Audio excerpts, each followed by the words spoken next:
물어보시는데 지금 저에 대한 안부에 대한 걱정보다는 가장 고통받고 계실 유족분들을 생각하면은 제가 고통스러운 거는 제가 감내해야 될 부분이라 생각을 합니다. 그러니 모두들 저에 대한 걱정보다는 유족분들을 위해서 기도를 해주시고요. 저로 인해서 그분들의 슬픔이, 고통이 가려지지 않았으면 하는 바람입니다.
네, 반갑습니다. 민주시민 여러분, 미리 잡힌 일정으로 지방 출장 마치고 열심히 달려왔는데요. 1, 2부 우리 김학현 대표님과 김태현 단장님과 함께 이끌어 주셨습니다. 먼저 송구한 말씀을 드리겠습니다. 나중에 차근차근 경과 보고를 드릴 때가 있을 겁니다. 저희 시사타파TV와 개혁국민운동본 TV가 지금 오디오가 일부에서 안 나와서 많은 동지분들이 굉장히 안타까워하셨지만, 오디오가 안 나옴에도 불구하고 문자로 서로 응원하고 응답하면서 저희 TV를 지켜주셔서 감사드리고요. 그 가운데 이 집회와 저희들의 외침이 마치 분열인 것처럼, 그리고 극소수인 것처럼 아주 일부지만 비아냥되거나 꽃이다는 표현을 하신 분들이 있어서 저희들은 그분들도 다 대한민국 국민이고 저희들의 동지십니다만 이런 말씀을 드리겠습니다. 저희가 삼각지 쪽에 같이 합류하지 않고 여러분들이 뽑아주신 국회의원 300명 입법부에게 국민들의 목소리를 상징적이고 실질적으로 바로 입법부 앞에서, 국회의사당 앞에서 이 국정조사와 특검이라는 국회의원들이 입법부의 과제로 해야내는 즉각적인 과제이기 때문에 이렇게 비가 좀 전까지 아주 많이 왔는데도 불구하고 저 뒤에서부터 보시면 1000여 명이 넘는 시민들이 국회 앞에 나와 계십니다. 저에게는 100여 명도 소중하고요. 댓글로 저에게 하도 많은 분들이 질문을 하셔서 이렇게만 답변 드리겠습니다. 분열은 아니고요. 동시다발이라고 하기에는 몇 군데가 아니지만 오후에 우리 노동자들도 윤석열 탄핵과 퇴진, 12구 용산 참사 책임자 파면을 외쳤고요. 처벌을 외쳤고요. 여기 계신 우리 동지분들도 똑같은 마음일 겁니다.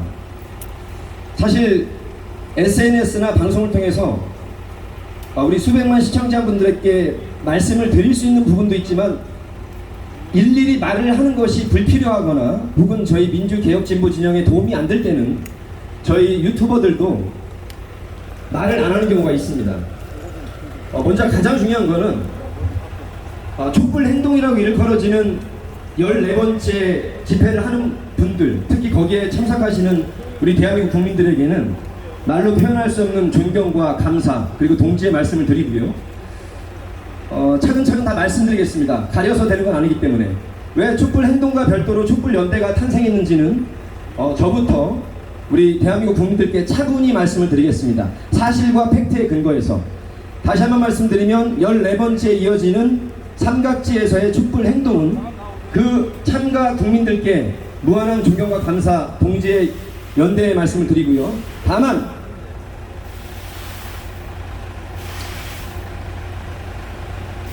대표가 집단으로 꾸려지다 보니 몇 분 되시는 그 대표님들이 각자 생각이 똑같지는 않습니다. 이것이 이제 집단 지도체제의 단점이기도 한데요. 있는 사실을 뭉개고 갈 수는 없어서 저희들은 오직 정치 개혁과 민주당의 비판적 지지를 통해서 이번에 반드시 대통령이 됐어야 될 이재명 대통령이 안 된 것을 너무나 역사적인 한탄으로 생각하고 몇 년 후에가 될지 모르겠지만 김대중 노무현 문재인이 이어서 우리는 이재명 대통령을 만드는 것이 지금 2022년 대한민국 현 상황에서 저희 민주개혁 촛불 시민들의 절대적 과제라고 생각하고요. 물론 우리가 워터멜론이라고 불리는 기회주의적, 중도주의적 해당 행위를 하는 민주당 의원들과 당직자들은 저희들이 가차없이 비판을 할 겁니다. 그런데 여기서 더 나아가서 이 촛불 시민들의 이 에너지와 힘으로 혹시나 민주당을 비판적 지지하거나 지금 현재 있는 정당들을 비판적 지지하지 않고 새로운 신당을 창당하려는 움직임, 그 발족이 있기 때문에 저희는 분명히 신당 창당은 있어서는 안 된다.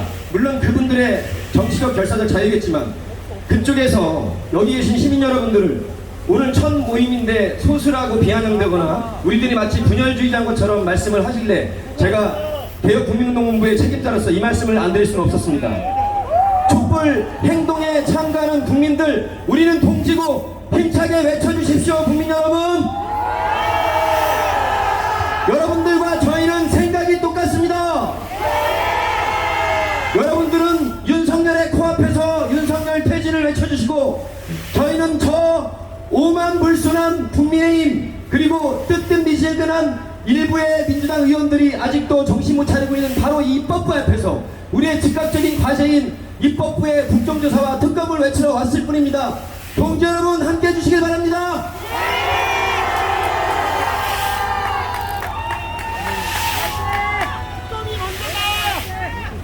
저희 지도부 가운데 혹시나 이 촛불 시민들의 에너지를 본인들의 창당 에너지로 돌린다든가 혹은 본인의 정치적 위상을 높인다거나 수십만 군중 앞에서 필요 이상으로 저희는 오늘 3시 차이를 보기 때문에 1, 20분 말씀할 수 있겠지만 필요 이상으로 시민들의 발언을 해야 될 시간을 너무나 한 분이 몇십 분씩 오래 발언을 하면서 거기에 모이신 국민들의 구원을 외치고 싶은 여망을 마치 본인의 연설 토론장인 것처럼 이렇게 변질되는 것은 촛불 시민의 한 사람으로서 두고 볼 수가 없었기 때문에 저희가 여러 가지 비판과 오해에도 불구하고 우리들의 진심을 담기 위해서 이 자리에 나왔다는 점만을 유튜브로 보고 계신 시민 여러분께 간곡한 말씀을 올립니다.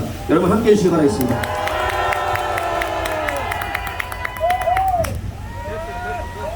다행히 여름 폭우같이 쏟아지던 우리 하늘의 비도 이제 잠잠해졌습니다. 국민 여러분,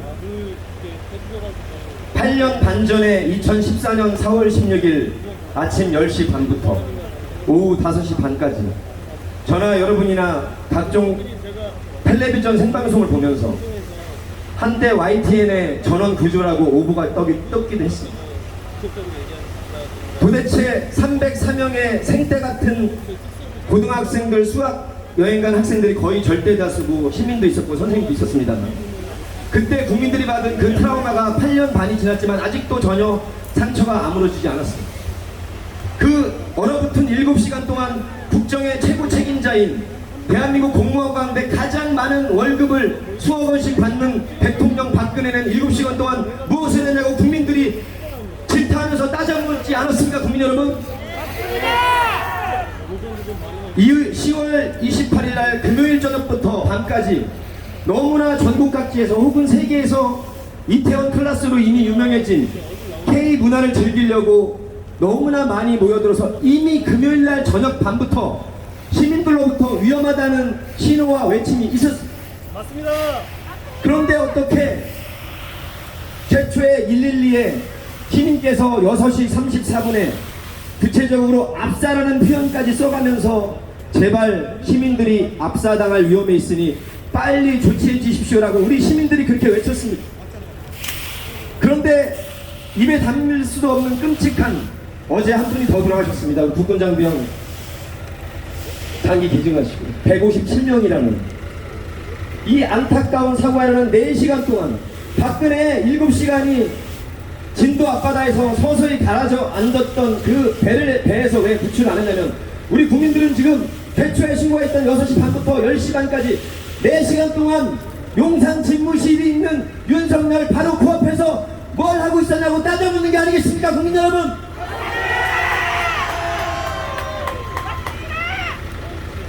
탄핵과 폐지는 저희가 함께 외칠 겁니다. 하지만 지금 이 시점에서는 민주당 의원들이 각성하고 정의당 의원들도 각성해서 하루빨리 대한민국 입법부에서 12구 이태원 용산 참사에 대한 국정조사와 특검을 실시하라고 저희가 외치려고 바로 이 여의도 한복판에 온 거라는 점을 다시 한번 방송을 보시는 일반 시민들께서 꼭 이해해 주시고 우리 촛불행동과 함께하는 시민들도 결론적으로 촛불행동과 촛불연대는 윤석열 퇴진 탄핵과 12구 참사 처벌에 대해서는 같이 할 것인데 저희도 지도부라면 지도부인데 저희 지도부와 촛불의 행동의 지도부가 정치적으로 변질이 되거나 특정 정당을 창당하기 위한 도구로 이용되는 것이 있을 때는 분열이라고 오해를 받음에도 불구하고 저희의 목소리를 반드시 끝까지 내겠다는 말씀을 여러분께 드립니다. 여러분 여러분께 함께하겠습니다.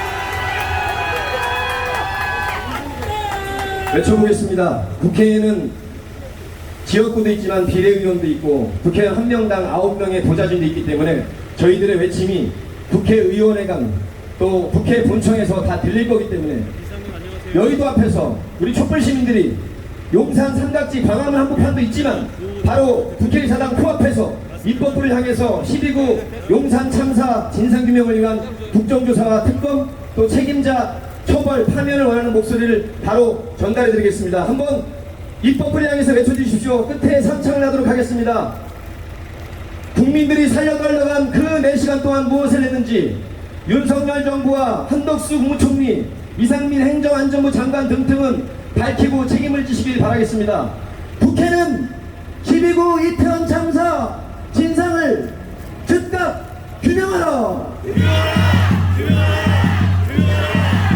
국회는 12구 용산 참사 진상 규명을 위한 국정조사를 즉각 실시하라. 국회는 12구 윤석열 용산 참사 진상 규명을 위한 특별 검사를 즉각 설치하라. 저희들의 요구는 이 구호 안에 다 담겨져 있습니다. 사실 이번 참사는요, 요 말씀만 하고 우리의 믿음직한 장영진 기자에게 마이크를 한번 전해드리겠습니다. 저희 기억 속에 세월호 참사, 그 전에 이명박 정부 때 200명 가까운 사망자가 나왔던 대구 지하철 폭발 참사도 있었어요. 문재인 정부 때도 2017년 12월 제천 화재 참사에서 20여 명의 시민들이 사망을 했어요. 근데 김대기, 대기 발령 나야 될 것 같은 김대기 씨 잘 들으세요. 김대기 대통령 비서실장이라는 사람이 머리를 조아리고 당장 사퇴를 해도 모자랄 판에 국민 여러분, 그것을 따져먹는 우리 국회의원, 우리들이 뽑아준 대리인을 향해서 뭐라고 했는지 다들 들으시죠. 그러면 참사 날 때마다 청장, 장관 다 바뀌어야 합니까? 이따위 정신상태가 있기 때문에 대한민국이 6개월 동안 폭망을 하고 있는 겁니다. 우리 국민들이 참사가 날 때마다 역대 정권 다 퇴진하라고 외친 적이 있습니까, 국민 여러분? 퇴진을 외칠 만한 참사, 세월호처럼 7시간 동안 대한민국 정부 대통령, 대한민국 해양경찰청과 해군은 그 지휘부들은 뭐 했냐를 따져 물었기 때문에 저희가 박근혜 퇴진을 외쳤던 겁니다. 이번에도 국민의 그 절절한 압사라는 표현까지 나와서 4시간 동안 살려달라고 했는데 도대체가 대한민국의 대통령과 국무총리, 행안부 장관, 경찰청장은 뭐 했냐는 걸 우리가 국민들이 따져 묻고 지금까지 뻔뻔스럽게 이 중앙 앞에서 농담을 던지거나 배째라는 식으로 하거나 이제 할 만큼 했는데 뭘 더 원하냐고 우리들의 외침을 정치적 악용으로 보는 저 파렴치한 무책임한 집단들 향해서 저희가 촛불을 든 거 아니겠습니까, 국민 여러분? 김대기 씨, 진짜 정신 차려. 당신 아들, 딸이 어디 놀러 갔다가 그 나라 경찰이 아무 손을 안 써서 압살을 당했다고 생각했다면 그따위 헛소리가 나올 것 같아. 김대기! 김대기 용산에 아마 저희 같아서 제가 저기를 보고 있어요. 국민 여러분, 김대기 비서실장이라는 사람이 이따위 헛소리를 할 정도니까 한덕수 국무총리가 외신 기자들과의 문답에서 통역기가 잘 안 되니까 이렇게 잘 안 들리는 거 시작의 처음과 끝은 누가 책임져야 하고 씨 쪼개고, 역대 이 참사에서 이렇게 총리라는 작자가 국민이 157명이 죽어나갔는데 이렇게 씩 쪼개고 농담하는 총리를 가만 놔둬서 되겠습니까? 국민 여러분, 한덕수 총리 사퇴하라! 사퇴하라! 사퇴하라! 이상민 행정안전부 장관 사퇴하라! 김대기 대통령 비서실장 사퇴하라! 윤희근 경찰청장 사퇴하라! 제일 중요한 거 이겁니다. 지지율 높이려고 마약과의 전쟁을 10월달 내내 대통령, 총리, 이 장관이 강조하면서 대한민국의 검찰력과 경찰력을 마약과의 전쟁을 통해서 어떻게 세를 만해보려는 헛단 짓거리를 했기 때문에 우리의 소중한 인명사고가 났다는 것을 국민은 정확하게 알고 있습니다. 마약과의 전쟁 헛단 짓하고 국력을 낭비한 법무부 장관 한동훈은 사퇴하라! 고맙습니다. 우리 장윤기 기자님 나오시죠.